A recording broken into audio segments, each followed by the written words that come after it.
آج سے ہزاروں سال قبل جب اللہ تعالیٰ نے آسمانوں پر آدم علیہ الصلوۃ والسلام کو سجدے کا حکم دیا، سب نے اللہ کے اس حکم کی پیروی کی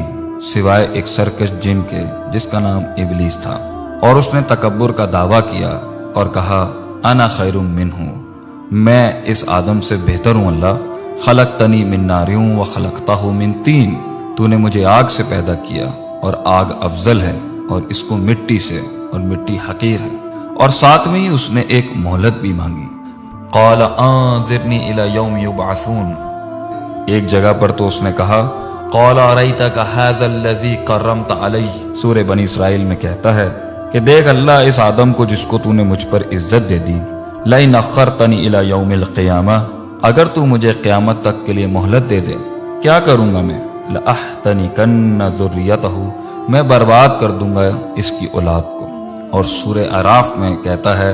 فبما اغویتنی، جس طرح تو نے مجھے گمراہ کیا اللہ، لأقعدن لہم صراطک المستقیم، میں اس کے سیدھے رستوں میں بیٹھ کے اس کو ویسے ہی گمراہ کروں گا، ثم لآتینہم من بین ایدیہم ومن خلفہم، اس کے سامنے سے آؤں گا، اس کے پیچھے سے آؤں گا، وعن ایمانہم وعن شمائلہم، اس کے بائیں سے آؤں گا اور اس کے دائیں سے آؤں گا، ولا تجد اکثرہم شاکرین، اور یہ ثابت کر دوں گا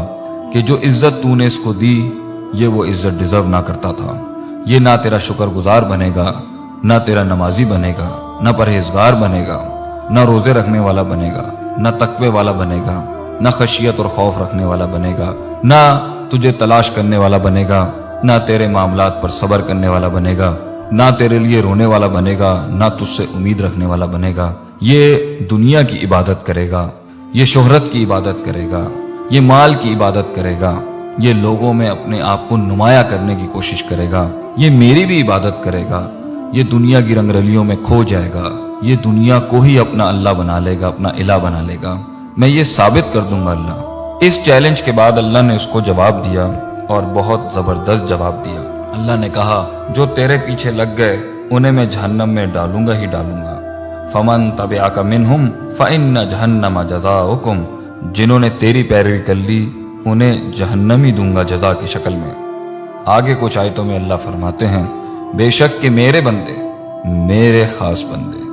لیس لک علیہم سلطان، تو ان پر کبھی غالب نہیں ہو سکے گا، تو ان پر کبھی قابو نہ پا سکے گا، ان کا دل مجھ سے جڑا ہوگا، وہ اندیکھے اللہ کو ہر وقت تلاش بھی کریں گے، اللہ ان کا معبود بھی ہوگا، مقصود بھی ہوگا، مطلوب بھی ہوگا، اللہ ان کی زندگی کی ابتدا بھی ہوگا اور انتہا بھی ہوگا، آخرت پر ان کی نظر ہوگی، قبر کے لیے وہ تیاری کر رہے ہوں گے، ان کی زندگی کا قبلہ اور ان کی زندگی کے مقصد میں تو ان کے پیر کبھی اکھاڑ نہیں سکے گا۔ یہ میرا چیلنج ہے تجھے۔ صدیاں گزر گئیں اور وقت چلتا رہا، اور آج ہماری باری ہے کہ ہمیں سوچنا ہے کہ کیا ہم رحمان اور اللہ کے چیلنج کا ساتھ دے رہے ہیں اور اس کے دیے ہوئے مقصد پر گامزن ہیں، اور اللہ کی للکار کے اوپر چل رہے ہیں نہیں چل رہے، یا کیا ہم شیطان کے سہولت کار ہیں، اس کی مدد کر رہے ہیں، اس کی بات کا مان رکھ رہے ہیں جو اس نے ہمارے رب تعالیٰ کے سامنے وہ تکبر کیا اور چیلنج دیا۔ اللہ تعالیٰ ہمیں شیطان کے فتنوں سے محفوظ رکھے